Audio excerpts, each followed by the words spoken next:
예수 안에 능력이 있네. 나 힘이 없어 쓰러질 때도. 할렐루야. 저는 이 시간 빌립보서 4장 4절로 6절 말씀 가지고 태도가 축복을 결정한다, 이런 제목으로 함께 은혜를 나누겠습니다. 성공학자 지그 지글러라는 사람이 이런 말을 했습니다. 당신의 태도가 당신의 고도를 결정한다. 무슨 뜻이냐면 어떤 태도를 가지고 이 세상을 살아가느냐가 성공을 결정하고 축복을 결정한다고, 인생에 높이 올라가는 비상하는 인생이 되는 것을 결정한다고 그렇게 말한 것입니다. 태도의 중요성을 삶으로 증명한 사람이 있습니다. 바로 미국의 32대 대통령 프랭클린 루즈벨트 대통령의 부인인 엘레노 루즈벨트 영부인이 그것을 증명했습니다. 엘레노 루즈벨트는 미국인들의 사랑과 존경을 받는 영부인입니다. 많은 사람들이 존경하고 칭찬해요.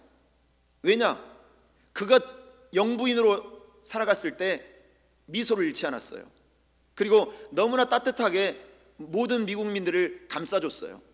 그래서 존경받는 지도자가 된 겁니다. 그런데 엘레노 루즈벨트는 삶에 엄청난 아픔과 고통이 있었습니다. 10살 때 부모님이 돌아가셔서 고아가 됐어요. 어린 나이에 먹고 살아야 했기 때문에 혹독한 노동을 해야만이 먹고 살 수가 있었어요. 그리고 결혼한 후에는 자녀를 한 명 잃었습니다. 그리고 시어머니와 함께 살았는데 정말 모진 시집살이를 했다고 합니다. 거기다가 또 남편이 외도를 했어요. 남편이 외도를 해서 또 고통을 당했어요. 정치인으로 이름을 날리던 남편이 교통사고를 당해서 장애인이 됐어요. 나중에 대통령이 됐지만 이런 말할 수 없는 고통과 아픔이 있었어요. 그런데 이 엘레노 루즈벨트는 흔들리지 않았습니다. 그리고 무너지지 않았어요. 왜냐? 독실한 크리스찬이었기 때문이에요. 엘레노 루즈벨트가 유명한 말을 남깁니다. 내 허락 없이는 아무도 나를 불행하게 만들 수 없다. 우리는 태도를 바꿈으로 상황까지도 바꿀 수 있습니다. 이런 말을 했습니다. 바로 이 엘레노 루즈벨트는요, 중요한 게 뭐냐면 삶의 태도가 성공도 축복도 결정한다고 그렇게 우리에게 증명한 것입니다. 이 지도자로서 존경받는 삶, 영향력 있는 삶은 그냥 된 게 아니었어요. 그의 삶의 태도가 그를 만든 것입니다. 자, 그렇다면 어떤 삶의 태도가 축복을 결정할까요? 오늘 본문은 말씀하고 있습니다. 첫째로 기쁨의 태도입니다. 오늘 4절 말씀 보니까 주 안에서 항상 기뻐하라, 내가 다시 말하노니 기뻐하라. 기쁨의 뜻을 문자적 사전적으로 알아보니까 이런 뜻이 있어요. 나에게 만족을 주는 즐거움 있는 상태, 나에게 만족을 주는 즐거움 있는 상태를 기쁨이라고 하더라고요. 근데 여러분, 우리에게 기쁨이 있습니다. 그런데 세상이 주는 기쁨은 일시적인 기쁨입니다. 내가 무언가를 얻었을 때, 내가 무언가를 소유했을 때만 얻어지는 기쁨이에요. 근데 그것이 사라지면 다 빼앗겨버려요. 그래서 세상이 주는 기쁨은 일시적이지 영원하지 않아요. 그런데 하나님이 주신 기쁨은요, 빼앗기지 않아요.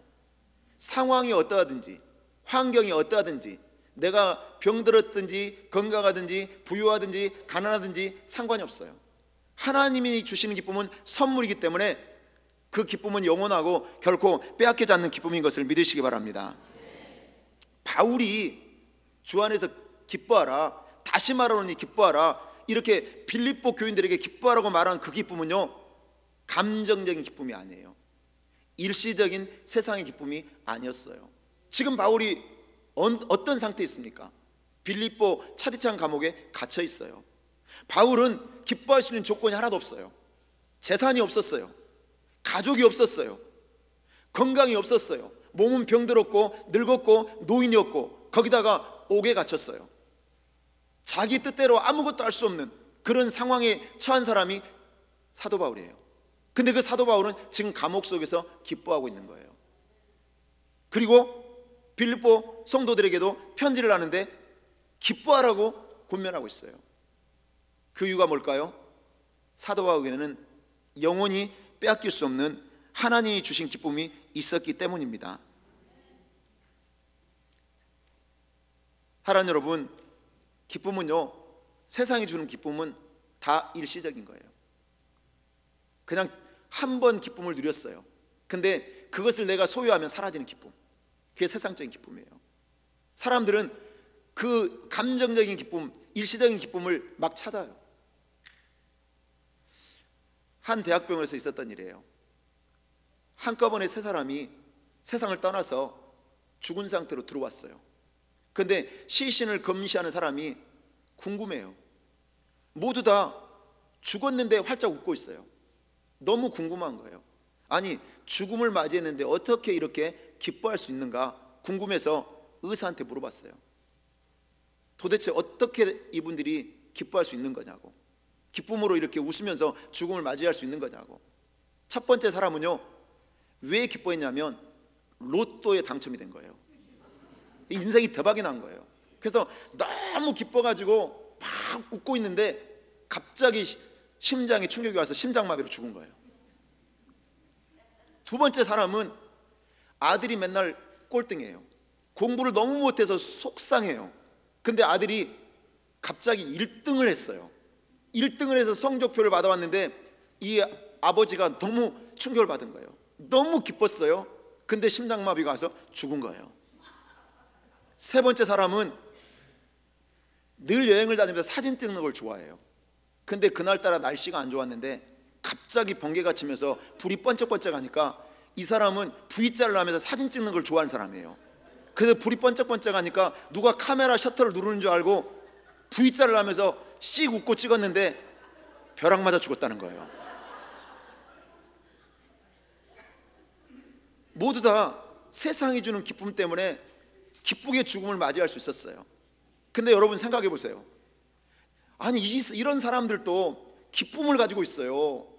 기쁨으로 죽음을 맞이했어요. 근데 예수 믿는 우리에게 기쁨이 없다면, 빼앗겨는 기쁨이 없다면 불행한 일입니다. 불행한 일이에요. 패치 아담스라는 영화가 있습니다. 패치 아담스는 의사 이름이에요. 로빈 윌리엄스라는 사람이 주인공인데, 이 사람은 의사인데 세계에서 제일 재밌는 의사예요. 자기 병원에 암 환자들이 막 찾아와요. 근데 이 암 환자들은요, 육체만 병든 게 아니라 마음이 병들어 있어요. 그래서 자기가 치료제를 투입을 하고 그리고 치료를 하려고 해도 죽음에 대한 두려움이 있고, 그리고 의사를 신뢰하지 못하니까 치료의 효과가 안 나타나는 거예요. 한번 고민이 돼요, 이 사람이. 그래서요, 이 사람은 어떻게 처방을 했냐면, 치료법을 찾았냐면 웃기는 걸로요. 얼마나 웃기냐면 의사가 하얀 가운을 안 입어요. 무슨 가운을 입었냐? 삐에로 복장을 입었어요. 삐에로 복장을 입고, 그리고 그 빨간 코를 자기 코에다 달고 환자하고 대화를 해요. 대화를 할 때 어디가 아프냐고 안 물어봐요. 어디가 불편하냐고 안 물어봐요. 뭘 물어봤냐면 어제 뭐 했냐고 물어봐요. 그리고 이 책을 읽었냐고, 자기가 선물 준 책을 읽었냐고 물어봐요. 그리고 내가 지난주에 영화 봤는데 이 영화가 너무 재밌었고 감동받았는데 본 적이 있냐고 물어봐요. 그리고 나서 자기 코를 한번 싹 누르면 그 코 안에서 물이 싹 나가가지고 환자 얼굴에 뿌려지는 거예요. 그러면 이 환자가 당황하면서 막 웃게 되는 거예요. 그래서 이 사람은 아주 코믹하고 유머러스한 사람이에요. 그래서 이 환자를 막 웃기기 시작했어요. 그런데 이 암 환자들이요, 죽음에 대한 두려움이 사라지기 시작한 거예요. 그리고 이 아담스라는 의사를 신뢰하기 시작하는 거예요. 그러면서 치료 효과가 나타나면서 암 환자들이 고침을 받는다는 이야기가 영화의 내용이에요. 영화의 내용. 여러분, 재미도요, 일시적인 재미도 사람의 몸을 좋게 만들어요. 유머와 웃음이 치료자가 됐어요. 기쁨이 그 사람의 몸을 좋게 만든 거예요. 근데 예수 믿는 저와 여러분은요, 영원히 빼앗겨야 하는 기쁨을 소유한 사람들이에요. 예수 믿는 것이 저와 여러분의 기쁨이고 즐거움이시기를 주의 이름으로 축원합니다. 예수님을 주인으로 모시고 사는 사람, 기쁨으로 충만한 삶을 살게 된다. 사도 바울 감옥에 갇혀서 언제 죽을지 모르는 사람이에요. 곧 사형 선고를 받은 거나 다름이 없죠. 죽을 날을 기다리고 있는 사람이에요. 그런데 기뻐하라고 얘기하고 있어요. 그리고 다시 말하노니 기뻐하라고 얘기하고 있어요. 왜냐? 사도 바울은 예수님이 인생의 주인이었기 때문에 기쁨이 결코 사라지지 않았거든요. 감옥에 갇혀 있다고 기쁨을 빼앗기지 않았어요. 병들었다고 기쁨을 빼앗기지 않았어요. 왜 그랬을까요? 예수님을 인생의 주인으로 모신 사람은 달라요. 모든 것을 다 버린 사람이었거든요. 모든 것을 다 배설물로 여길 수 있었거든요. 빌립보서 3장 7절로 8절을 이렇게 말씀합니다. 그러나 무엇이든지 내게 유익하던 것을 내가 그리스도를 위하여 다 해로 여길 뿐이더라. 또한 모든 것을 해로 여김은 내 주 그리스도 예수를 아는 지식이 가장 고상하기 때문이라. 내가 그를 위하여 모든 것을 잃어버리고 배설물로 여김은 그리스도를 얻고. 바울이 기뻐할 수 있었던 것은 예수님을 인생의 주인으로 모시고 살았기 때문입니다. 예수님을 주인으로 모시고 살면요, 이 세상이 줄 수 없는 기쁨을 우리가 소유하게 되는 것을 믿으시기 바랍니다. 82세 할아버지의 간증이에요. 실화입니다. 이 할아버지는 50년을 예수 믿었어요. 근데 82세에 피부암에 걸렸어요. 그래서 15번을 수술을 받았어요. 그런데 피부암 때문에 밖에 나갈 수가 없어요. 햇빛에 노출될 수도 없어요. 그냥 집에서만 갇혀 살아야 돼요. 그런데 이분이 척수인돌 목사님이 쓰신 당신은 계속 춤을 춰야 합니다, 이 책을 읽은 거예요. 근데 척수인돌 목사님이 책에다 간증했어요. 자기가 영원한 고통을 당할 수밖에 없는 그런 사고를 당했어요. 그래서 계속 지금 고통을 받고 있는 상황이에요. 근데 척수인돌 목사님은 자기가 고통 중에 있었지만 기쁨을 선택했다고 거기 책에다가 써놓은 거예요, 설교집에다가. 그러니까 이 사람이 그 장면을, 그 구절을 읽고 나서 책을 덮으면서 이렇게 중얼거렸어요. 수인돌 목사님, 당신은 기쁨을 선택했는지 몰라도 나는 피부암 때문에 기쁨을 선택할 수 없습니다. 그러면서 책을 덮었어요. 내가 피부암 때문에 어떻게 기뻐할 수 있냐고 이 사람이 책을 덮은 거예요. 그런데 그 다음날 요한복음 15장 11절을 읽게 됐어요. 그 말씀을 읽고 나서, 묵상하고 나서 이분이 은혜를 받은 거예요. 요한복음 15장 11절 이렇게 말씀하고 있어요. 내가 이것을 너희에게 이름은 내 기쁨이 너희 안에 있어 너희 기쁨을 충만하게 하려 함이라. 예수님이 지금 기뻐하라고 말씀하고 있는 거예요. 나의 소원이 너희가 기뻐하는 것이라고 말씀하고 있는 거예요. 너희 기쁨이 충만케 되었으면 좋겠다고 예수님이 말씀하신 거예요. 이게 말씀이 딱 마음속에 들어왔어요. 예수님이 기뻐하시길 원하시는구나. 그러면 내가 기뻐해야지. 그러면 이 기쁨은 예수님이 선물로 주시는 거구나. 이게 이분이 딱 깨달아오니까 고통 중에, 피부암 걸린 중에 기쁨을 선택하기로 작정을 했어요. 그랬더니만, 그리고 기도했죠. 주님, 내가 기뻐하기 원합니다. 기쁨을 나에게 선물로 주세요. 이렇게 막 기도했어요. 그런데 어느 순간 속에서부터 기쁨이 터져 나오는 거예요. 그래서 진짜로 이분이 기뻐하는 삶을 살게 된 거예요. 믿으시길 바랍니다. 기쁨은, 주님이 주신 기쁨은 영원히 빼앗기지 않는 기쁨이고, 그리고 하나님 주신 선물이라는 사실을 믿으시기를 주의 이름으로 축원합니다. 둘째로 관용의 태도입니다. 관용의 태도. 우리가 축복을 결정하는 태도는 관용하는 태도예요. 5절 말씀해 보니까 너희 관용을 모든 사람에게 알게 하라. 주께서 가까우시니라. 관용이 뭐냐면 사람과의 관계 속에서 부드럽게 용납하고 그리고 온유하게 참아주는 것이 관용입니다. 내 마음에 들지 않아요. 그래도 참아주는 것, 이게 관용이에요. 관용이 왜 능력이냐면, 관용은 믿는 자의 능력이에요. 왜냐? 세상적인 사람들은, 세상 속에 살아가는 사람들은 관용하지 못해요. 왜냐? 나를 누가 미워하면 나도 미워해야 돼요. 이게 보복의 원리예요. 누가 나를 욕을 하면 나도 욕을 해주는 것이 세상 사람들이 살아가는 방법이에요. 근데 예수 믿는 사람은 누가 나를 욕해도 누가 나를 미워해도 참는 거예요. 그리고 기다려주는 거예요. 이것이 믿는 자의 능력이거든요. 누가복음 19장 보면 삭개오가 나와요. 예수님이 여리고를 지나가는데 삭개오가 뽕나무에 올라가서 예수님 얼굴이라도 한번 보려고 뽕나무에 올라간 거예요. 근데 삭개오는 사람들에게 손가락질 당하고 조롱당하고 멸시당하는 사람이었어요. 세리였거든요. 유대인이면서 세리였어요. 세리는 로마의 앞잡이였어요. 그리고 백성들의 세금을 많이 걷어들여서 자기 배를 채우는 사람이었거든요. 그러니까 사람들이 버러지처럼 여겼어요. 아무도 삭개오의 친구가 되어주지 않았어요. 아무도 삭개오를 가까이 하지 않았어요. 그런데 삭개오가 너무 외로웠는데 예수님의 소문을 들었고 예수님을 만나고 싶었어요. 그래서 뽕나무에 올라간 거예요. 근데 예수님이 그 뽕나무 밑으로 가서 삭개오야 내려오라, 내가 오늘 밤 너희 집에 유하여야 되겠다. 그러면서 삭개오 집을 찾아갔어요. 그리고 저녁 식사를 하셨어요. 사람들이 막 손가락질했어요. 예수가 어떻게 죄인들하고 식사를 하느냐. 근데 예수님 개의치 않았어요. 그리고 그 집에서 주무셨어요.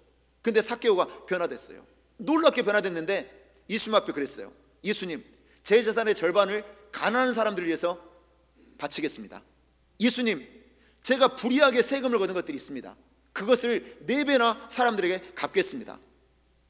그렇게 얘기했어요. 여러분, 재산의 절반을 바치고 불의하게 행한 것을 갚는 것이 기적이 아니에요. 삭개오가 예수를 만나서 변화된 것이 기적이에요. 변화의 기적이에요. 이 변화는 왜 이런 변화의 기적이 일어났느냐? 예수님이 삭개오를 죄 없다 하셨어요. 용서하셨어요. 그리고 사랑하셨어요. 그리고 찾아가셨어요. 그리고 식사하셨어요.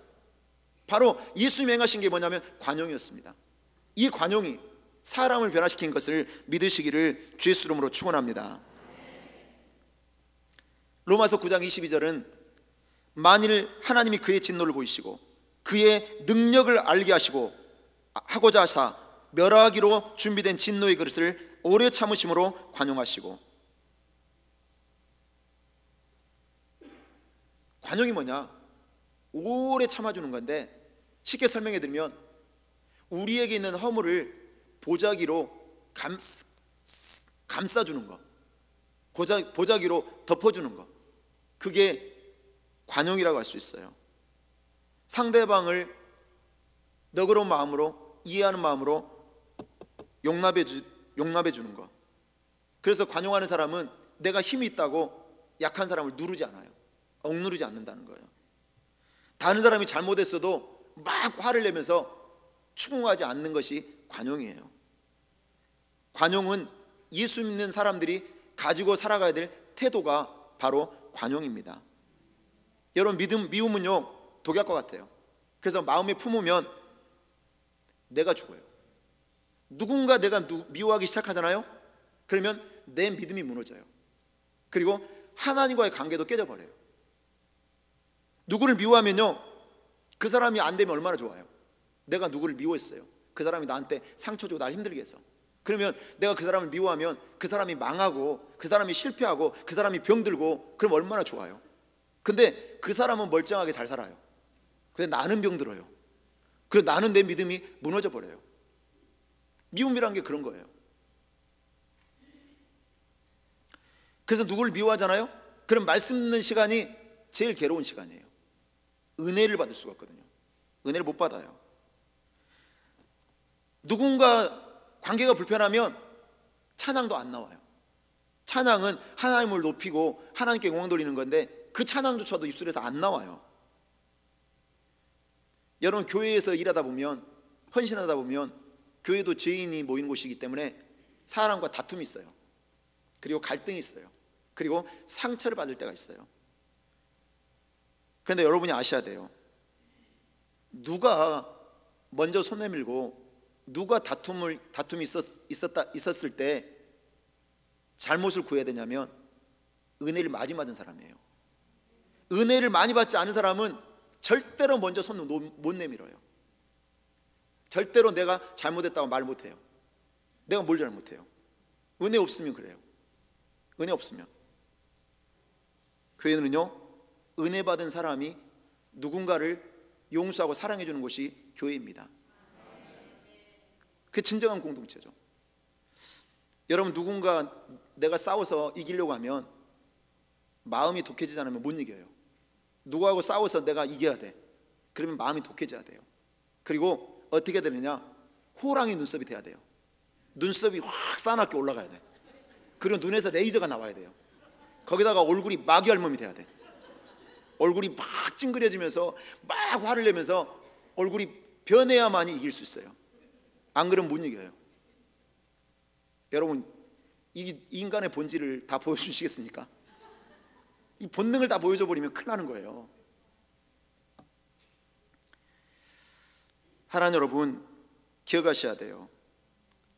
저도 목사지만 부부싸움을 해요. 근데 저는 이길 수 있어요. 제가 힘이 세니까. 이길 수 있어요. 제가 말빨도 세요. 왜냐하면 논리적이니까.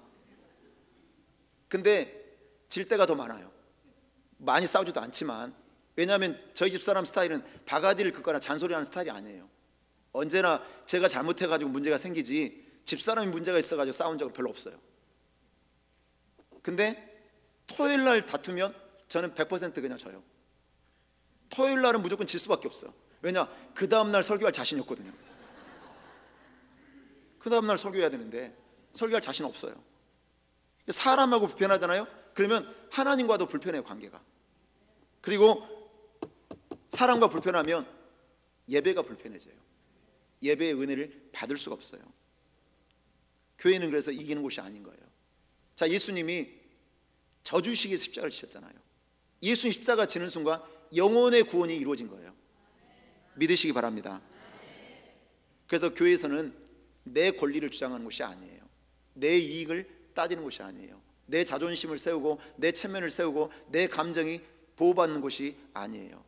비록 힘들고 억울하고 그리고 상처받을지라도 내가 예수 믿기 때문에 십자가를 지는 마음으로 관용할 수 있게 되시기를 주의 이름으로 축원합니다. 마지막 셋째로 감사의 태도입니다. 감사의 태도. 축복을 결정하는 태도는 감사의 태도예요. 2013년도 한국사에서 큰 화제가 된 사람이 있어요. 김능환이라는 대법관입니다. 이분은 한국에서 선거관리위원장도 했어요. 굉장한 스펙이잖아요. 근데 은퇴를 하는데 대형 로펌에서 수억 원의 연봉을 주겠다고 우리 로펌의 변호사로 좀 와달라고 했는데 거절했어요. 그리고 뭘 했느냐? 그로소리를 했어요. 한국의 편의점. 부인하고 둘이 편의점 하면서 그냥 돈 조그맣게 벌면서 그냥 깨끗하게 살겠다고 그냥 안 한 거예요. 그런데 이제 은퇴를 할 때 아내가 문자를 보냈어요. 장문의 문자를. 당신이 30년 넘게 가족을 위해서 일하고 그리고 나라를 위해서 일하고 그리고 자녀를 위해서 애쓴 거 고맙다고 하면서 사랑한다고 문자를 보낸 거예요. 근데 이 김능환 대법관은 평생 한 번도 아내에게 사랑한다, 고맙다 말을 한 적이 없대요. 그래서 이분이 문자를 받고 김능환 대법관이 아내에게 문자를 보냈어요. 어떤 문자를 보냈느냐? 암호처럼 이렇게 보냈대요. 기억, 미음, 이응, 이응. 여러분 무슨 뜻인가요? 아시겠어요?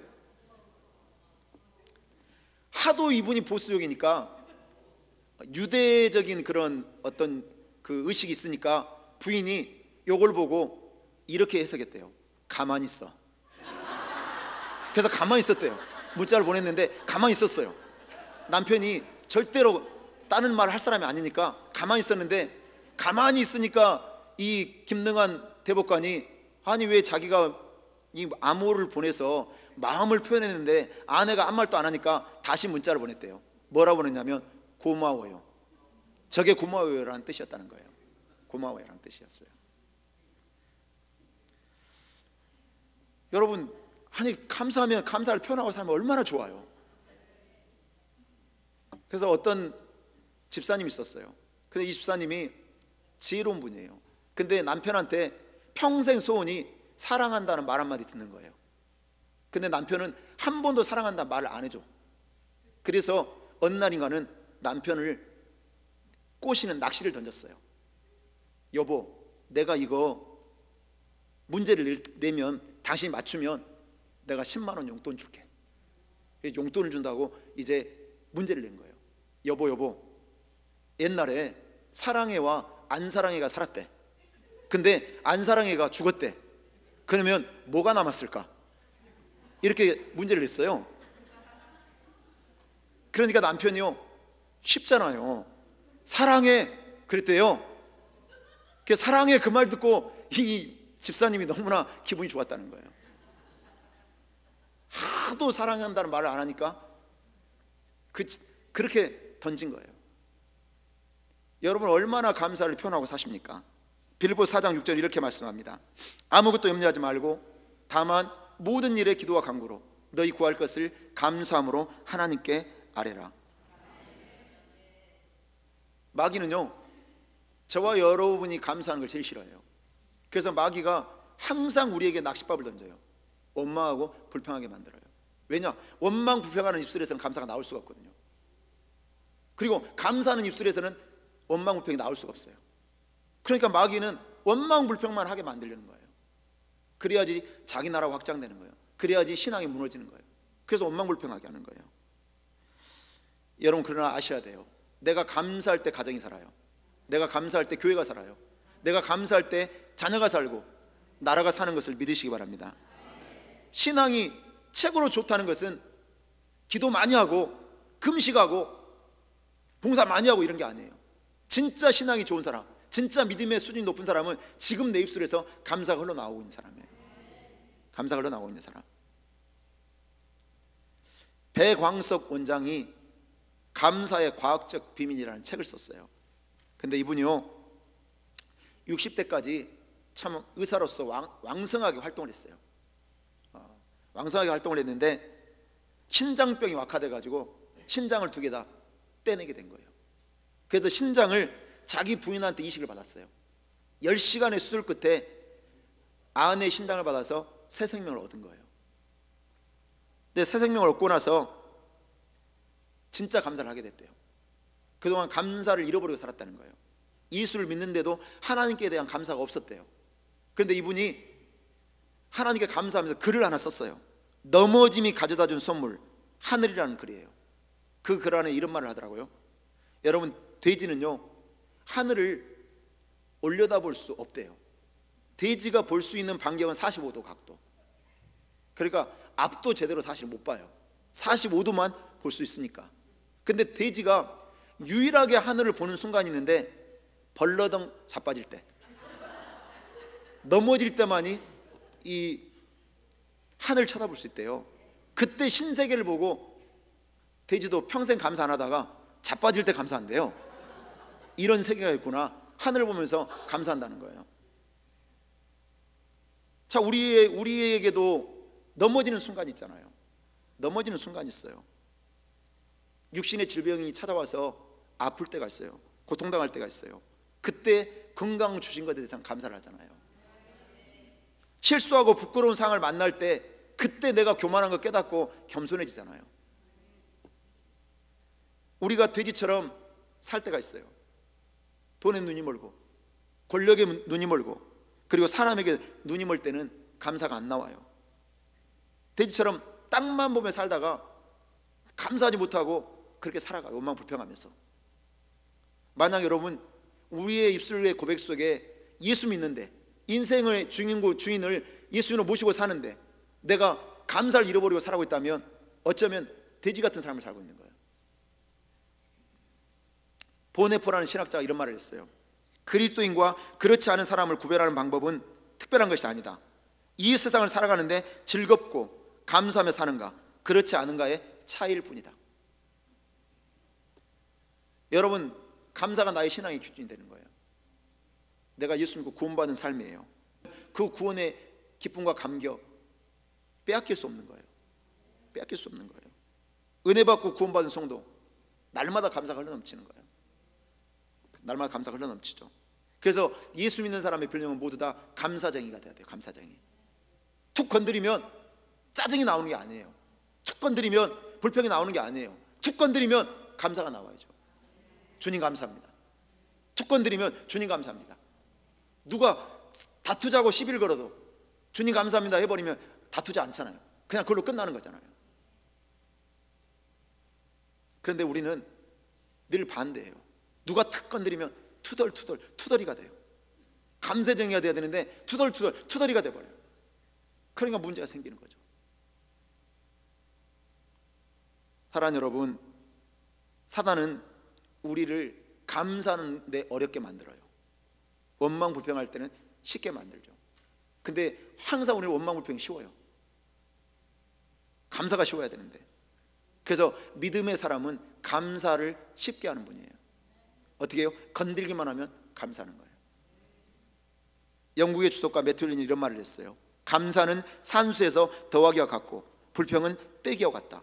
그래서 감사하면 할수록 점점 더 많아지고 불평은 하면 할수록 점점 더 적어지고 있는 것까지 빼앗기게 된다. 감사하면 점점 플러스 인생이 된대요. 감사하면 점점 더 축복이 커진대요. 근데 불평하면 마이너스가 된대요. 불평하면 적어진대요. 사랑하는 여러분, 내가 가진 것 작다고 불평한 것이 아니라 내가 가진 그 작은 것 때문에 감사할 때 큰 것을 주시는 은혜가 있다는 사실을 믿으시기를 주님으로 축원합니다. 여러분의 입술이 투덜이가 아니라 감사장애가 되어져서 무엇을 누가 건들기만 해도 감사가 입술에서 나옴으로 하나님께 영광 돌리는 축복의 통로가 되는 복의 근원이 되는 인생을 살아가시기를 주의 이름으로 축원합니다. 기도드리겠습니다. 하나님 아버지 감사합니다. 우리가 신앙생활하면서 삶의 태도가 얼마나 중요한지를 깨닫게 하시니 감사합니다. 어떤 상황과 환경 속에서도 주 안에서 항상 기뻐하며 살게 하시고 사랑과의 관계 속에서 부드럽고 용납하고 온유하고 참아주는 관용 있게 하시고 어떤 상황과 문제 속에서도 원망과 불평하지 아니하고 감사하는 사람으로 살아가는 신앙인들이 다 되게 하여 주시옵소서. 예수 이름으로 간절히 기도하옵나이다. 아멘.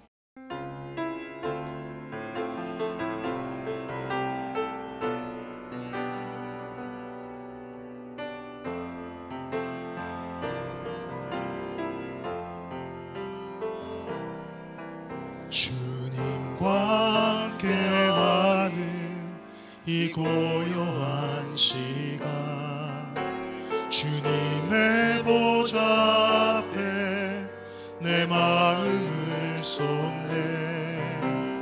모든 것 아시는 주님께 감출 것 없네. 내 마음과 정성 다해 주 바라나이다. 온 마음 다해 사랑합니다. 온 마음 다해 주 알기 원하네. 내 모든 삶 당신 것이니 주만 섬기리. 온 마음 다해.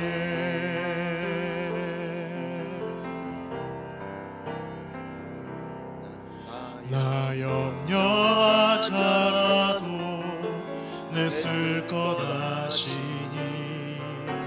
나 오직 주의 얼굴 구하게 하소서.